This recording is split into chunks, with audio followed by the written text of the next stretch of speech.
快点出来接新娘啊！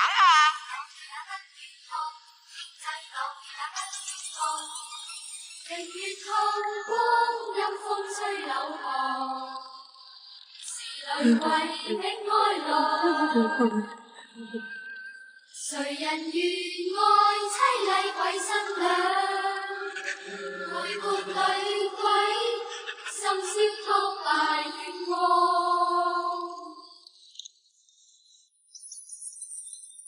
明月透光，冤鬼风里荡。夜更深，雾更寒，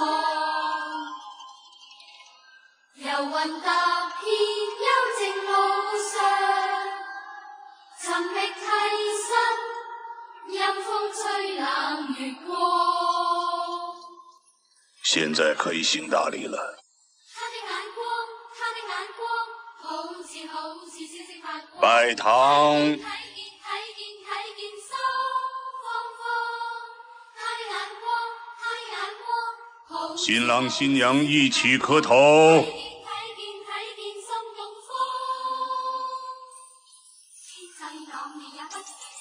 拜堂真开心，心肝乖，我特别有经验，我结了6次婚了。这次一定没事的，你别害怕。结婚好，我最爱结婚了。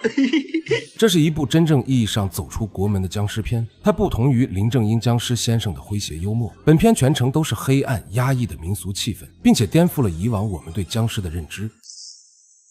人死后的尸体在地底下，如果不腐化，时间一久，地下的阴气会有一种磁场，令尸体动起来，产生尸变。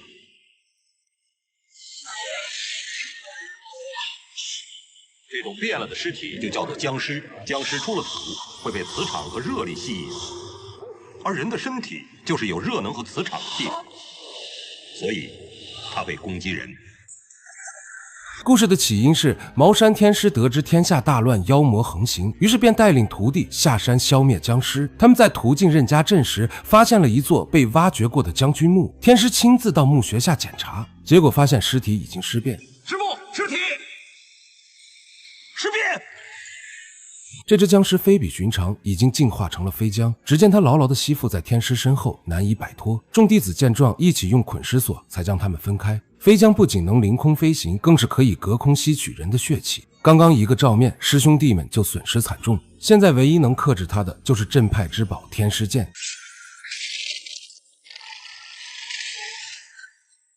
见识到天师剑的厉害后，飞将直接带着众多弟子向自己的巢穴飞去。4大弟子想要救人，却被天师阻止，他要为门派留下火种，于是便带着天师剑独自向飞将追去。与此同时，僵尸已经回到了巢穴，只见他对着弟子们一吸，众人的血气便被他吸入口中。另一边的弟子见状，决定舍生取义，直接点燃了树林里的沼气，要和僵尸同归于尽。正赶来的天师见状，立刻跳进壕沟躲避，而僵尸只是受伤逃走。4大弟子见火势这么大，也只能干瞪眼。悲伤过后，他们想到师傅说过，有僵尸的地方呢，就可能找到他。于是几人便根据罗盘的指引，来到了一个镇子上。罗盘所指的方向是一栋正在办喜事的大宅。为了找到师傅，4人便混进大宅做起了长工。与此同时，正有一支送亲的队伍浩浩荡荡的来到了镇子上。就在4人准备打酱油的时候，恰好与送亲队伍撞在一起。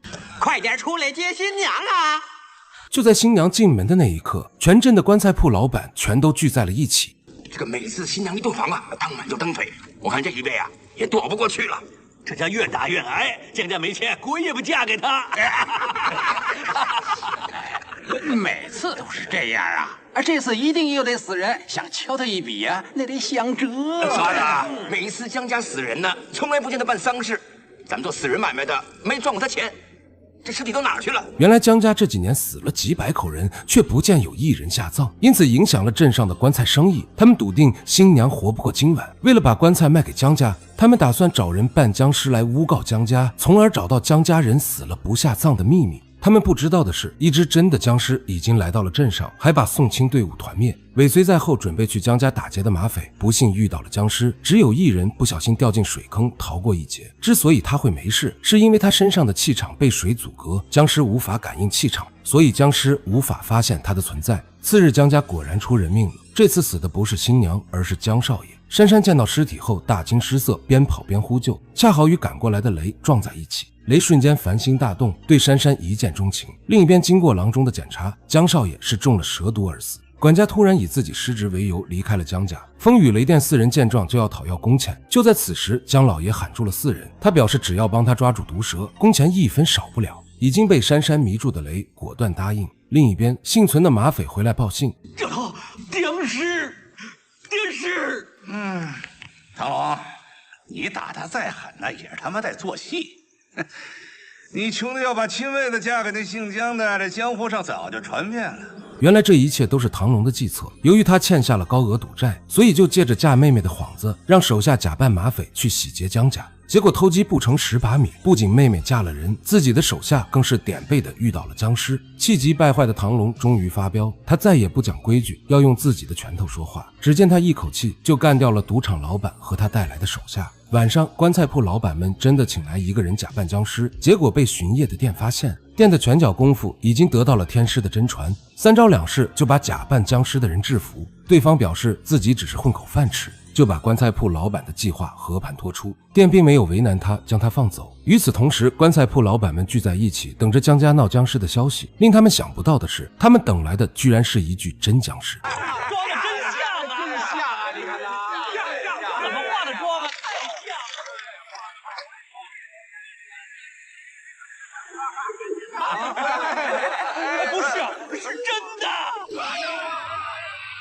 次日，珊珊越来越觉得江家阴森恐怖，于是便写了一封家书，让哥哥把自己接回去。可在送信的途中被江老爷撞倒，珊珊急忙借着下跪行礼的机会，把信给隐藏起来。江老爷不但没有怀疑，还把江家最大的秘密告诉了珊珊。原来江家最出名的就是腊肉技术，之所以江家没人下葬，就是因为他们全部都被制成了腊尸。别人家的腊肉能保存10年，可江家的腊肉却永久能保存。最后江老爷表示，延续香火的事情即使没有了儿子，他自己也能做到。珊珊当场就被他吓晕。就在此时，风手中的罗盘突然有了反应，他们顺着罗盘的指引找到了一间密室。进入密室以后，他们大惊失色，原来这里就是江家存放腊尸的地方。就在此时，雨无意间触碰到了机关，地下突然打开一间暗室，这居然是江家的藏宝库。可四人一心只想着找到师傅，对钱根本不感兴趣，于是便离开了密室。可就在他们修锁的时候，雷突然想到，把锁锁上，那僵尸怎么进去？此时他们才意识到僵尸根本就没有来过这里，于是四人顺着罗盘指引继续寻找。结果他们的行为被江老爷发现，四人见势不妙，就想着假装内讧，找机会逃走。可江老爷过的桥比他们走的路还多，一眼就识破他们的小心思。四人大惊失色，江老爷居然是个隐藏的高手。四人本想联手对付他，可下一秒武功最好的雷就被他制服。无奈之下，他们只能实话实说，我们是来抓僵尸的。我们怀疑你家里有这么多腊尸，早晚会变成僵尸的，然后就会发生。胡说！这些都是人家重伤我江家的谣言。说来江家也太不争气。索拉发达之后，家族里就明争暗斗，闹得如今人丁单薄。算了吧，我就放你们一马。如果你们可以帮江家避除这个多年的谣言，我就收养你们其中的一个人做我的养子。延续我江家的命脉，继承我江家的财产。本来传宗接代的事，我自己也能够解决。现在，我答应让珊珊改嫁你们其中的一个。对珊珊一见钟情的雷自告奋勇。另一边，从江家辞职的管家居然找到了唐龙，他想着利用江家亲家关系，来个里应外合，拿下江家的宝藏。为了取得唐龙的信任，他还请来了一个能叫尸体动起来的人。可是唐龙根本不信有这么邪门的事情，于是就想亲自试试这个湘西赶尸王。赶尸王为了证明自己，立刻施展控尸术，几具蒙面尸体向唐龙飞来。唐龙大惊失色，一个闪身躲开，然后捡起木棍发起反击。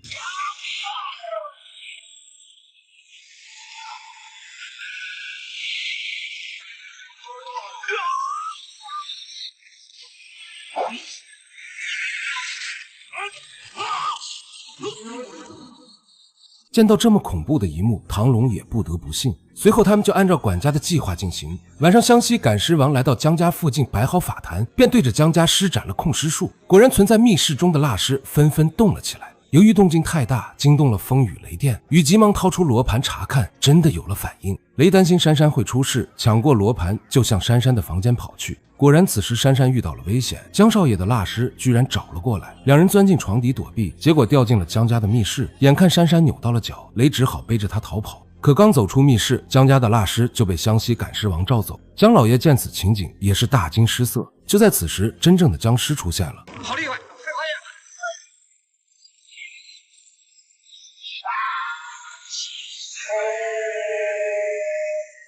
还在那里用控尸术的湘西赶尸王就倒霉了。只见他控制的蜡尸纷纷被吸走，湘西赶尸王大惊失色，想要从墙壁上逃走，可为时已晚。与此同时，雷带着珊珊逃出了江家，可跑着跑着就发现了不对劲，我们走错路了。就在此时，僵尸突然出现，雷知道他带着一个女人无法逃脱，于是便对珊珊深情表白：珊珊，我不死，嫁给我。我嫁给你。得到满意的答复后，雷就开始吸引僵尸注意力，结果一下就被僵尸的磁场吸住。危急时刻，一盆冷水浇在了他的身上，磁场被水掩盖，僵尸瞬间就失去了攻击目标。雷抬头一看，原来是师傅出现了，僵尸也被师傅的磁场所吸引。天师见状，纵身一跃，踢破水桶，用水掩盖了自己的磁场。可在一旁看热闹的珊珊就倒霉了，雷急忙脱下湿衣服阻挡，可他的腿还是被僵尸抓伤。就在此时，突然下起大雨，他们的危机总算解除了。与此同时，管家和雷龙的计划还在继续，两人真的找到了江家藏宝的密室，眼看只有江老爷一个人，武功高强的唐龙根本不把这个老家伙放在眼里。可等真的动起手来，唐龙才知道江老爷的厉害。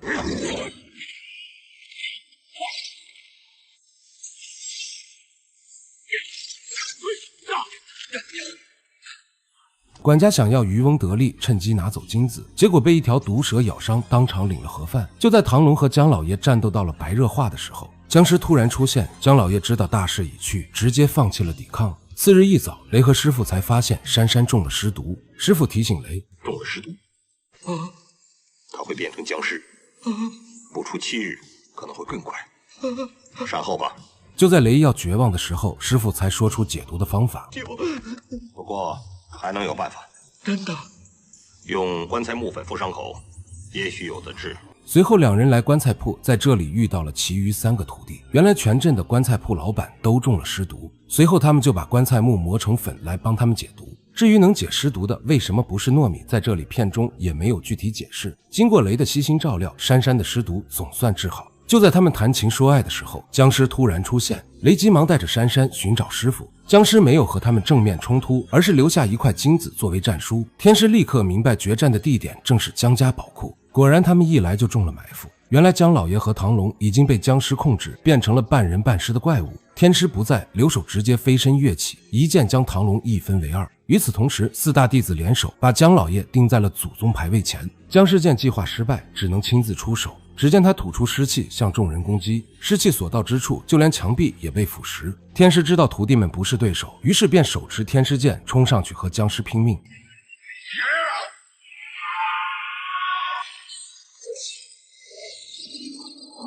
在天师全力一击下，僵尸被一分为2，可他的上半身却钻入地下想要遁逃。天师见状立刻追了出去。就在此时，僵尸突然从地下钻出，天师只好在外面跟他缠斗。电见此场景，立刻用武器做了一个引雷针，想要引下天雷对付僵尸。天师看出徒弟的计划，立刻钻进事先准备的铁笼躲避攻击。徒弟们用铁链把僵尸锁住，可此时的僵尸明显有了智慧，立刻钻进地下躲避。随后更是把落单的雷拖进了地下。天师见徒弟有危险，立刻抛出天师剑阻止僵尸前进，然后一把将徒弟从地下救出。僵尸再次出现，徒弟们使出浑身解数，却丝毫不起作用。天师见状把绳套丢给徒弟，4个徒弟合力把僵尸套住。天师趁机斩下了僵尸的头颅，可僵尸的身体依然能动，疯狂地吸收他的血气。就在此时，天师剑突然滑落，僵尸居然长出了新的身体。眼看僵尸就要进化成旱魃，天师剑也没入了地下。他急忙赶走徒弟，然后用铁链把自己和僵尸一起绑在引雷针上，趁着僵尸还没有进化完成，利用天雷和炸药与僵尸同归于尽。时间总会冲淡一切。几天后，众人也从悲伤中走出。雷决定带着珊珊回老家过2人世界，而其他3人决定留下来继承江家的财宝。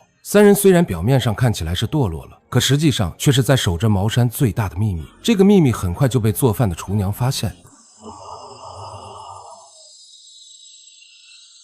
到这里，影片结束。本片跳出林正英式灵幻喜剧框架，以暗黑压抑风格重构中式僵尸宇宙，是港产灵幻片一次大胆的国际化革新。影片褪去戏谑，将茅山道术与西式吸血鬼设定相融，狮王造型惊悚，斗法打戏凌厉，全程压抑肃杀，全无往日轻松诙谐。故事明线是师徒斩灭千年飞将，暗线直指乱世贪念、黄金、私欲催生人心鬼欲，活人的贪婪歹毒远胜无指尸妖。所谓除师，实则勘破人性之恶。乱世官民麻木凉薄，舍身救世的天师终被世人遗忘，收尾成堆蜡尸留下无尽留白，悲凉感直戳内核。当年因风格割裂剧情大量删减流失口碑，如今回看方见超前野心。他舍弃套路，借僵尸外壳写世道沉沦，可惜东西方美学融合略显生硬，人物情感铺垫单薄，终究没能开辟僵尸片新路径，却成独一份后劲十足的冷门暗黑灵幻佳作。我是小 K， 我们下期见。